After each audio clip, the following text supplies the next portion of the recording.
CM Ashok Gehlot ने अब इशारों में ऑब्जर्वर बनकर आए मल्लिकार्जुन खड़गे और अजय माकन पर सवाल खड़े किए हैं। उन्होंने कहा कि ऑब्जर्वर को भी चाहिए कि वो कांग्रेस अध्यक्ष की सोच व्यवहार के ढंग से काम करे ताकि वो ऑरा बना रहे।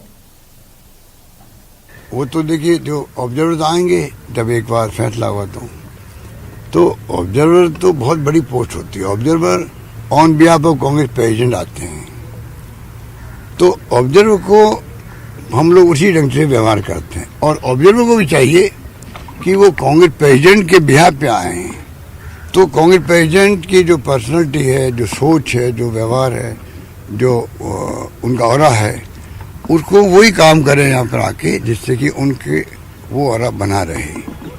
अब ये केस हमारा एक अलग तरह केस हो गया राजस्थान के अंदर। ये केस हिस्ट्री में देखा जाएगा ये क्यों हुआ।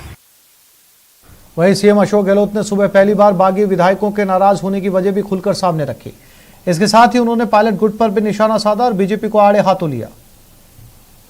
हमने तो जाके सोनिया गांधी जी को कह दिया कि भाई 50 साल के इतिहास में पहली बार देखा एक लाइन का प्रस्ताव पार नहीं करवा पाए हम लोग। ये बहुत वास्तव में मुझे आज भी दुख है, क्योंकि ये तो एक हमारी परंपरा रही है कि जब कभी हाईकमान के जो प्रतिनिधि आते हैं वो हाईकमान के बिहाफ पे आते हैं, तो सबकी ड्यूटी है कि वो एक प्रस्ताव पास करे, विश्वास प्रकट करे कांग्रेस अध्यक्ष पर यहाँ जो परिस्थिति ऐसी बन गई, अब क्यों बन गई उसके ऊपर रिसर्च करने की आवश्यकता है। ऐसी नौबत क्यों आ गई कि मेरी बात भी नहीं मानने लगे लोग।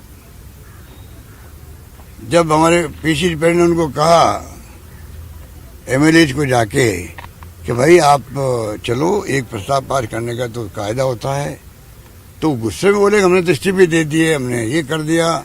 और उन्होंने कहा दुतासा जी ने कि फिर अशोक गहलोत फॉर्म नहीं भरेगा अध्यक्ष का। नहीं भरे फॉर्म, कोई हमें मतलब नहीं है, हमें तो वो हमारे अभिभावक बन गए थे जैसलमेर के अंदर, अब अभिभावक तो दिल्ली जा रहा है, हमें किसके भरोसे छोड़ के जा रहा है। तो आप सोच सकते हो कि जिसने सरकार मेरी बचाई थी 102 लोग थे, और मैं कैसे उनको धोखा दे सकता हूँ। इसलिए मैंने माफ़ी मांगना मंजूर किया कांग्रेस प्रेसिडेंट से कि भाई, क्योंकि कांग्रेस प्रेसिडेंट होती है और देश के अंदर सम्मानित व्यक्तित्व के धनी हैं, जिस प्रकार उन्होंने जीवन जिया है और जिस प्रकार कांग्रेस को चलाया है उन्होंने, वो बेमिसाल है। और हम कैसे बोल सकते हैं 102 को मैं कैसे बोल सकता हूँ।